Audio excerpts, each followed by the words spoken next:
The lawyer reads the will like he's announcing lottery numbers. His voice is flat and professional as he lists off assets around the polished oak table. Beach house in Santa Barbara. Investment portfolio worth $3 million. Company shares in Ellison Technologies. My cousin Derek sits across from me adjusting his expensive cufflinks like a man about to receive a crown. Aunt Lydia dabs at invisible tears with a monogrammed handkerchief. Uncle Preston checks his watch impatiently. My name doesn't come up once. Not for the house. Not for the stocks. Not for anything that matters. Until the very end. And to Kaya Ellison, the lawyer says, barely glancing my way, a handwritten note. Silence. Then someone giggles. Derek leans toward me with that familiar smirk I've seen my whole life. Maybe it's a recipe for cookies, he whispers loud enough for everyone to hear. More laughter ripples around the table. The lawyer slides a cream envelope across to me. I open it with steady hands, even though my heart is racing. Inside is one page, written in red ink. Grandma Eleanor's unmistakable handwriting loops across the paper in calm precision. Begin where they never looked. That's all it says. They keep laughing, but my chest tightens for an entirely different reason. Because I understand exactly what the note means. My name is Kaya Ellison, and I'm 24 years old. Granddaughter of Eleanor Ellison. Not just the founder of Ellison Technologies, but its quiet architect. The woman who built a multi-million-dollar software company from nothing but brains, determination, and unshakable strategy. While Derek and the others fought for attention and front-page roles, I was at Grandma's side in the labs, in the workshops, in her home office surrounded by papers and code, learning the language nobody else bothered to speak. She called it intent coding, our secret shorthand, part encryption, part legacy, part game. We'd write messages to each other that looked like gibberish to anyone else, shopping lists that were actually algorithms, birthday cards that contained business strategies. Only she and I knew how to read it. We'd been doing it since I was 8 years old. So when they thought she left me nothing but a sentimental scrap of paper, they had no idea. She'd actually left me everything. And I had no intention of letting them keep what they stole. I don't go home after the will reading. Instead, I drive straight to the old downtown office building where Grandma started the company 30 years ago. They converted the main floor into a showroom when she stepped down as CEO 5 years ago. All glass and chrome and modern furniture. But the archives are still in the basement. Boxed and ignored. Forgotten by everyone except me. I use the master access code Grandma taught me when I was 16. 6 digits that spell out her birthday backwards. They never bothered to change it after she died. The basement is cold and dusty. Filing cabinets line the walls like metal soldiers. I find the black one she always called her vault. 3rd row from the back. I slide open drawer number 7. Grandma's favorite number. At the very back, behind old tax documents nobody wants, there's a manila envelope, marked in the same red ink. Phase 1 for Kaya only. My hands shake as I pull it out. Inside are 4 things. A USB drive, a second note written entirely in our code, a signed contract dated 2 years ago, and a document labeled Intellectual Property Transfer Agreement 2021. I read it 3 times to make sure I understand. Grandma had signed the company's most valuable patents and technology licenses over to me 2 years before she died. They read a will that left everything to Derek. But this document proves they inherited a shell, an empty title. The actual power? That's mine. Back in my apartment, I lock the door and close all the curtains before plugging in the USB drive. My laptop takes a moment to recognize it. Then a folder appears, named E-Legacy. Inside are dozens of encrypted files, each one labeled with code words only Grandma and I would recognize. Signal 7, Crow's Eye, K key. Each name corresponds to a specific memory we shared, a lesson she taught me, a puzzle we solved together. I open them one by one, decrypting them using the patterns she taught me. Most contain financial records, proof of transactions, copies of agreements the company made. But one folder makes my heart stop. It's called Trigger Sequence Share Recall Protocol. Inside is a detailed explanation written in plain English. Grandma had built a legal backdoor into the company's shareholder system, a timestamp mechanism that could reverse certain share transfers if activated correctly, including the ones recently handed to Derek. She didn't just leave me leverage. She left me a loaded weapon. All I had to do was figure out how to fire it. The second note is written entirely in our intent coding. It takes me 2 hours to translate fully. The message explains exactly how to activate the recall protocol. It's not just digital. It requires physical keys, time-sensitive authorizations from specific locations, access to corporate records stored in 3 different places. She built it like a scavenger hunt, like the games we used to play when I was young. Treasure hunts through her house where each clue led to the next. She knew exactly what she was doing. The only person who could finish this puzzle was me. The only person who understood the language was me. The only person who cared enough to look was me. Derek and Aunt Lydia and Uncle Preston never spent time learning how Grandma actually thought. They just waited for her to die so they could take what she built. They never saw me as competition. I was just the quiet granddaughter who liked computers. That was their first mistake. And Grandma had counted on it. Growing up, Grandma taught me that red ink was special. She never used it casually. Red ink, she'd say while we worked on puzzles in her attic study, is for truth they're not ready for. We'd spend hours up there, building encryption games, playing strategy board games she invented, creating coded messages, and hiding them around the house for each other to find. I thought it was just fun. Quality time with my grandmother while my cousins watched TV or played video games. I didn't realize until much later that she was grooming me. Not to obey, not to follow in anyone's footsteps, but to inherit, to think strategically, to see patterns others missed, to understand that power isn't always loud. Sometimes it's written in red ink on a single piece of paper. Sometimes it's hidden in a basement drawer. Sometimes it's disguised as nothing so that nobody thinks to steal it. 2 days after the will reading, I asked to sit in on the first shareholder meeting. Derek is now acting CEO. Uncle Preston is CFO. Aunt Lydia chairs the board. I send a polite email requesting to attend as a family member. Derek's response comes back within an hour. You're not a stakeholder, Kaya. This isn't sentimental hour. These meetings are for people with actual authority. I read his email twice. Save it to a folder. Then I smile. Because Derek doesn't know that the patents he's currently using to negotiate deals aren't legally his anymore. The core algorithm suite that drives 80% of the company's revenue. The artificial intelligence framework that every client pays premium prices for. The proprietary systems that make Ellison Technologies worth millions. Those are mine now. Transferred legally and notarized 2 years ago. But I say nothing. Let them have their meeting. Let them make their plans. Let them think they've won. Because the higher they climb, the harder they'll fall. I take the IP transfer agreement to 3 different lawyers over the next week. All of them confirm the same thing. The document is legal, properly executed, notarized and filed with the patent office. Grandma had reassigned ownership of the company's most valuable assets to me. Not just partial ownership. Full rights. Everything the company built its reputation on now belongs to me. The third lawyer, a sharp woman named Veronica, who specializes in intellectual property, looks at me with something like awe. Do they know about this? She asks. I shake my head. Not yet. When they find out, they're going to fight it. Let them try. Veronica smiles. I like you. When you're ready to move forward, call me. I'll make sure this holds up in any court in the country. I have the agreement officially verified and documented. Then I send a quiet notification to the company's licensing department. Just a courtesy email informing them of the ownership change. The response I get back is 1 sentence. You hold the heart of the company. Using the codes from the USB drive, I access the company's internal systems from my laptop. Grandma had hidden the recall protocol behind layers of dummy files and outdated records. Things labeled annual bake sale minutes and employee birthday calendar archive. Files so boring that nobody would ever bother opening them.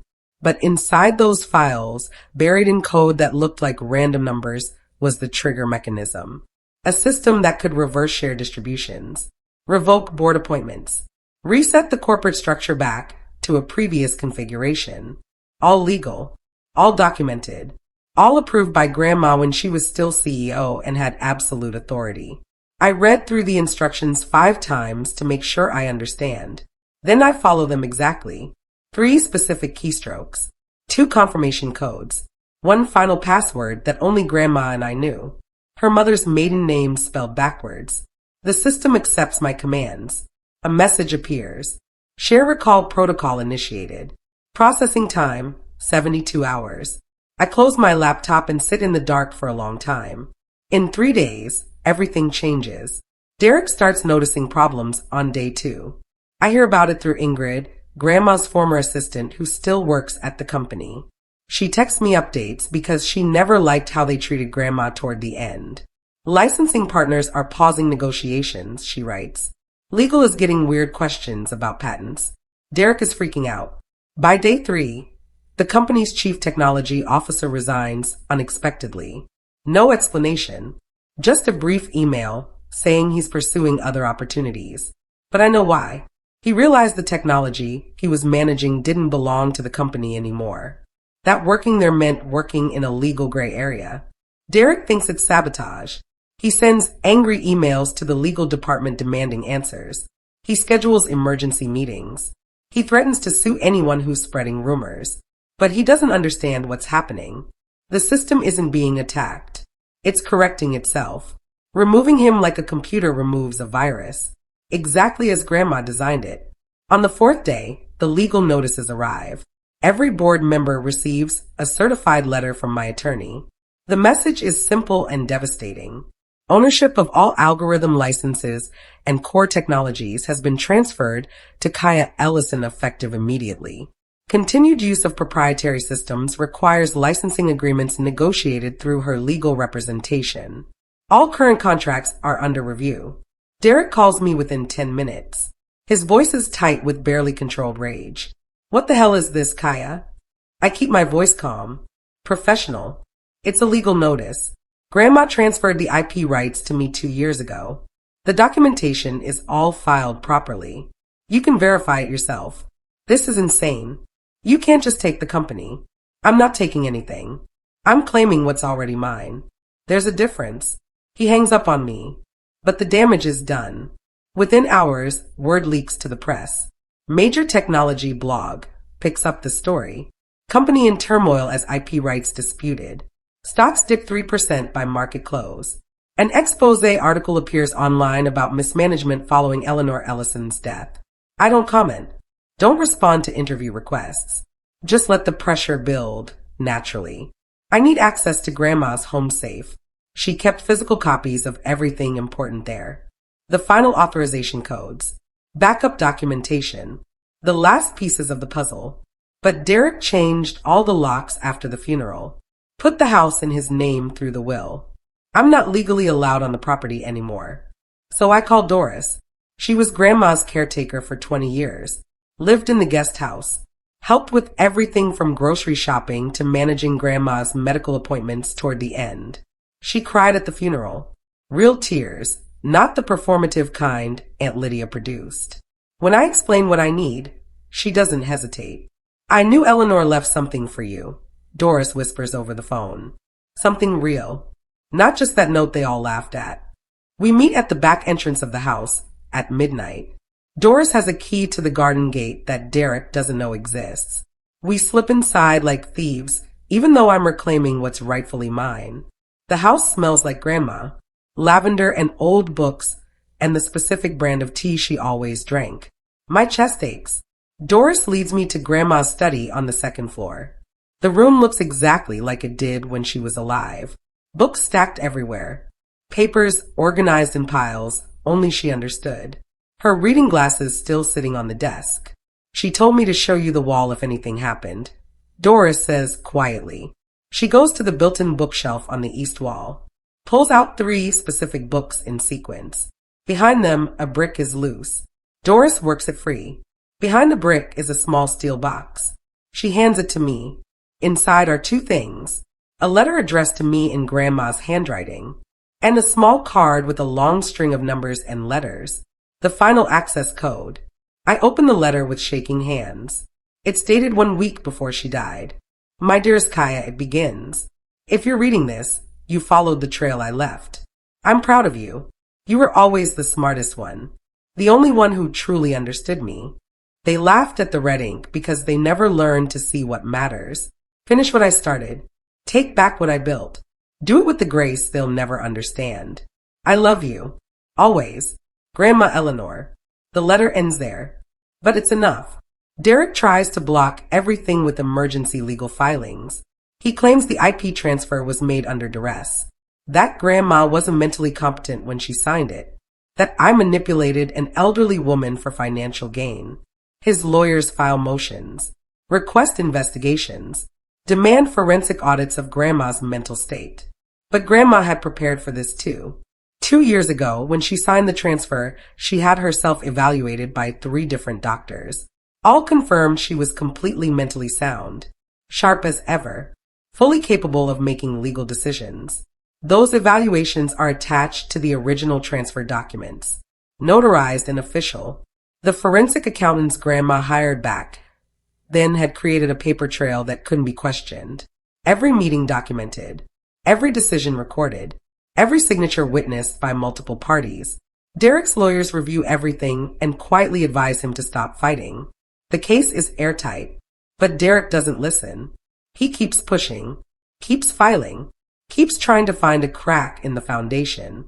All he does is waste money and time, and make himself look desperate. Derek calls me on a Sunday evening. His voice sounds different, tired, almost defeated. Kaya, this isn't funny anymore. We're family. You're destroying everything Grandma built. I'm sitting in my apartment with all the documents spread across my dining table. Legal papers, financial records, Grandma's notes in red ink. I'm not destroying anything, I say calmly. You are. You took control of a company without understanding how it actually works. You thought the value was in the name and the office building. But the real value was always in the technology, in the code, in the systems Grandma and I developed together. You're just angry you didn't get the house. I don't care about the house, Derek.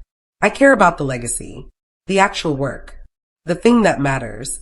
Then let's work together. We can share control. You can have a seat on the board. I almost laugh. You laughed at the red ink note, Derek. Now you can read about it in the financial section of every newspaper in the country. I hang up before he can respond. Aunt Lydia is next. She shows up at my apartment building on a Tuesday morning. The doorman calls up to ask if I'll see her. I almost say no, but curiosity wins. She looks older than I remember. Tired. Her expensive suit doesn't quite hide the stress. Kaya, please, she says when I open the door. The investors are panicking. Stock prices are falling. We need you to make a statement. Something to calm people down. I don't invite her inside. Just stand in the doorway. What kind of statement? Tell them this is all a misunderstanding. That you're not trying to take over. That the family is united.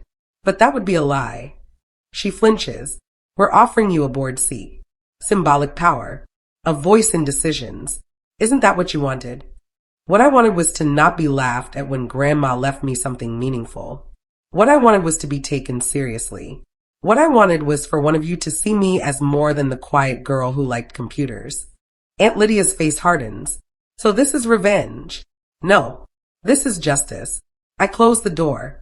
The emergency board meeting happens 2 weeks after the legal notices went out. They're voting on whether to remove Derek as CEO. The company is in crisis. Partners are backing out of deals. Key employees are leaving. Stock value has dropped 15%. They need someone to blame. Derek sits at the head of the table, trying to maintain control. But I can see the fear in his eyes. The vote is called. One by one, board members vote to remove him. The final count is 7-3. Derek loses. But here's what makes it perfect. The 3 votes that saved him from complete humiliation, those came from shares that were actually mine. Shares Grandma had placed in a blind trust for me months before she died. Shares the board had been using without realizing they were mine all along. When the lawyer announces the voting breakdown and reveals the trust ownership, Derek's face goes completely white. They'd been using my power to make decisions, using my authority to give themselves legitimacy, and they never even knew. Grandma had been playing chess while they were playing checkers, and I'd inherited the board. After Derek is removed, The board offers me interim CEO position, emergency leadership, until they can figure out what to do. I accept on one condition: full forensic audit, complete restructure, total reset back to Grandma's original vision and values. They don't have a choice. Without the IP licenses I control, the company is worthless. I'm not just their best option. I'm their only option. My first action as CEO is to hire Veronica as general counsel. My second is to bring back the CTO who resigned. Offer him a proper contract, fair terms, respect. Third, I call an all-hands meeting. Every employee. I stand in front of 200 people and tell them the truth. That there will be changes. That we're going back to prioritizing innovation over profit. Ethics over expansion. Quality over quarterly returns. Half the room looks skeptical. The other half looks hopeful. That's enough to start. My first official board meeting as CEO is scheduled for Monday morning. I arrive early. Set up the conference room myself. At each seat, I place a document printed on cream paper, written in red ink. It's Grandma's original mission statement, the one she wrote 30 years ago when she founded the company, before the investors, before the expansion, before it became about money instead of meaning. Each section outlines her core values, her vision, her hope for what the company could become. Most of the board has never read it. Derek certainly never bothered. They file in slowly, confused by the red ink. Some smile awkwardly. Some look annoyed. But they all read it. And for the first time in years, the room is completely silent. No jokes. No dismissive comments. No laughter. When they finish, I speak. This is what we're building now. Not a company that extracts value, but one that creates it. Anyone who can't commit to that can leave now. Nobody leaves. Not because they agree, but because they have no other choice. I start offering licenses of our core technology to smaller startups. Companies that can't afford the premium prices we used to charge. Grandma always wanted this. She believed innovation should be accessible, that good tools should help people, not just make rich companies richer. The board objects immediately. We're leaving money on the table, Uncle Preston argues. We have a fiduciary responsibility to maximize profit. We have a responsibility to honor the founder's vision, I counter. And I own the technology. So unless you want to argue that in court again, we're doing this my way. I bring in new investors, people who care about ethical tech development, who understand that long-term sustainability matters more than short-term gains, who see the company as Grandma saw it, a tool for progress, not just profit. Slowly, the culture starts shifting. Employees who were planning to leave decide to stay. New talent applies. People who turned us down before suddenly want to work here. The company that was dying under Derek's leadership starts breathing again. The press coverage changes everything. At first, they covered it like a corporate drama. Family fighting over money. Greedy relatives. Typical inheritance battle. But then someone digs deeper. Finds out about the red ink note. About the intent coding. About the grandmother who spent years teaching her granddaughter a secret language. Suddenly, it's a different story. Headlines shift. Granddaughter honors Eleanor Ellison's legacy through ethical innovation. The red ink revolution. How one note changed everything. Tech company returns to roots under new leadership. They interview former employees.